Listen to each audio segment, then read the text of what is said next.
If you're thinking of buying either a K25 or a K28, then this video is for you. There is a caveat in that these are actually two different leathers, so that does actually significantly affect my opinion of them, so take some things with a grain of salt. And also note that I've had the K25 for a shorter amount of time. I've had the K28 for a longer amount of time, and it was over a year longer that I've had it. I also have more of an aesthetic preference for smaller bags, and I've always had that preference, so that's also another bias of mine for you to take with a grain of salt as well. And without further ado, let's get into the pros and cons. So the K28 is such a cute size. Maybe I'll put it in the background of this video while I talk so you guys can stare at it and ogle it. When I first laid my eyes on it in New York City, I had only been using my K28. It was such a massive size difference and shock for me. I had like those anime heart eyes shooting out of my eyes. It was so cute. And after I made sure it was authentic by verifying it myself, I didn't hesitate to buy it. All I could think of in that moment was, okay, shut up and take my money. The K25 is actually a more popular size right now, but not as much as the mini Kelly, but that's debatable. And this is also in the neutral color cray, which I wanted more than Nata because of the lighter color edge glazing. There is a better resale value for the K28 over the K25, though the K25 is cheaper and you'll be able to find better deals on it. Better deals, it's still already like double the freaking retail price. Cough, cough. But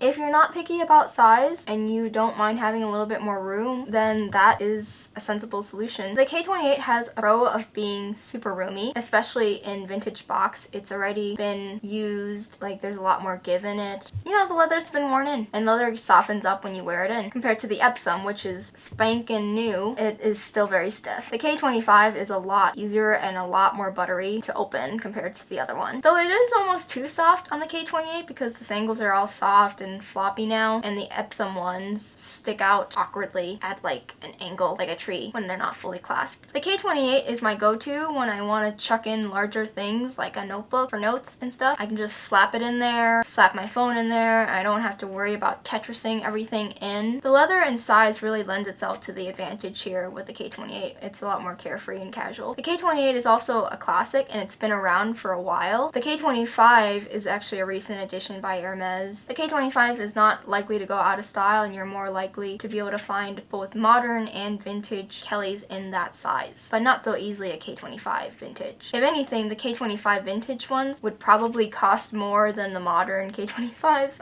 I would feel like, because they're so rare. The K25 to me has a more business feel, though that could be due to the black color, than the 25, because the K28 is such a large size that it feels more like it's meant for carrying documents and smaller business items for me, and that's what I take when I go and do things. But the K25 to me has a more youthful, out of town sort of feel when you're going out with your girls and or going out on dates. The Hermes logo is actually not recognizable on both, which is why I actually like both of these bags for the discreetness. And not many people know Hermes, believe it or not, compared to Gucci and or LV, which screen designer. If you're enjoying this video, give this video a like because likes are free and it'll help spread this video and information to a lot more people. You also want to subscribe to this channel so you don't miss the things we do on this channel related to fashion, fashion history, and couture. And if you can help this channel get to its first 1,000 subscribers, then I'm gonna be letting my subscribers pick the video topic that I do next. And if you appreciate the time and effort that's gone into making this video, because I am doing this for free, feel free to go down to my Patreon link in the description and buy me a coffee. The K25 in Epsom is a lot harder to rearrange things into compared to the K28. Sometimes I'm not in the mood to play Tetris like I do with my K25. I can chuck the same amount of things I do into the K25 into the K28 and not have to worry about it. For example, our huge massive honking phones. I can carry this vertically and horizontally in my K28 without issue, but in the K25 I have to carry it like this inside discreetly versus the K28. So with the K25, because it's so annoying and harder to get into, I end up carrying my phone in my coat a lot of times because it's just kind of inconvenient having to undo the sangles and the clasp every time I want to grab it and take it out. And the phone is a very pretty frequently used item. It would actually be really nice if Hermes just had an outer pocket on the back side of the bag, like a very loose back pocket. The K28 is also more heavy than the K25, and also the K25 is much more expensive than the K28, but both are expensive anyways, so pick your poison. The K25 has a crossbody strap, which I can wear as a crossbody. It's actually a shoulder strap, but most people can only carry it as a shoulder strap, which is kind of a con because some people like to wear crossbody because then you can be hands-free and you don't have to worry about your strap slipping off your shoulder, and then you go home and you cry about the dent on your bag. The K28 can also be an overwhelming size for small people like me, and small as in S-M-O-L. I am a short person, so I do not enjoy how big the K28 looks on me sometimes. It looks massive. In some of the comments that I had when I reviewed the K28, some people would not believe me when I told them that it was a K28 and they thought that it was a K32, but it is a K28 because if you measure the bottom width of the bag, it is 29 inches. And the reason why it's not 28 inches is because these are handmade items, so the measurements vary a little bit. The K28 is a bit big for me, and I usually try not to grab it unless I need something that size that can hold everything, and or for the black color, because that's my only black bag. The K25 may also be a bit small for some people. You may not be able to carry much more than your bare essentials.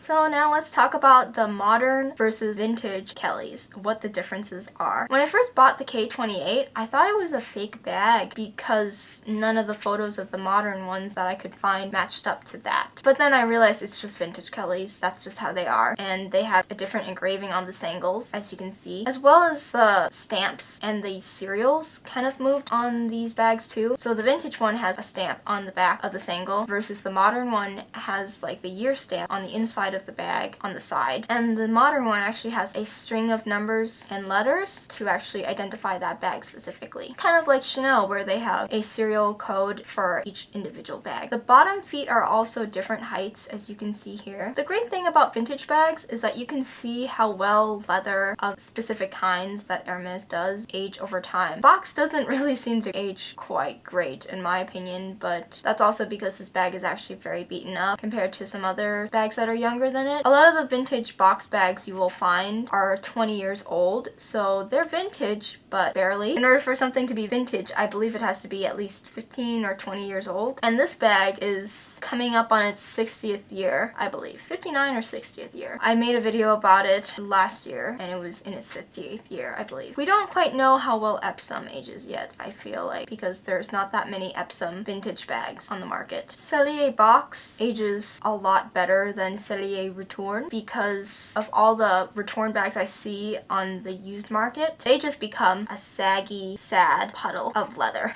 And I didn't want my bag to look like a sad puddle of leather after I'd used it for several years after paying so much. I consider these things as an investment, as in that I want to be able to get the ROI out of them. So I wanted something that would be stable and stick around with a structure, so that's why I chose Cellier. Vintage Kellys also don't have an extra loop for the strap like the modern ones, which they now call the D-rings. I'll also insert a photo here. The clasps on the vintage Kellys straps look different than the clasp on the modern Kelly straps. I know I said that the vintage Kellys don't have an extra ring for the straps, so they used to be carried on the crook of the arm, but this strap came out later on. And the strap, I believe, is still vintage, but it's not from the same era. In addition, the modern and the vintage zipper pulls look very different, as you can see here. And here's what the lock and keys look like on the modern versus the vintage. It's also really easy to find a variety of colors that you want on the modern K, and K as in Kelly, versus the vintage ones, which you're primarily limited to black, though you can occasionally find brown, navy, and rouge, which is red. The nice thing about the vintage one is that it's already so banged up that I don't actually mind using it for errands where it gets bumped into things, because one more scratch is not going to stand out amongst the hundreds of scratches all over the bag. If you guys enjoyed this video, give this video a like because likes are free, and so it can also spread to more people, because if you found this information helpful, someone else also will find it helpful as well. Subscribe because you won't want to miss the things we do on our channel related to fashion, fashion history, and couture. And if you subscribe and we get to 1,000 subscribers, then you will be able to pick what video we make next on this channel. If you appreciate the work and effort that's gone into making this video, feel free to buy me a coffee. The link for my Patreon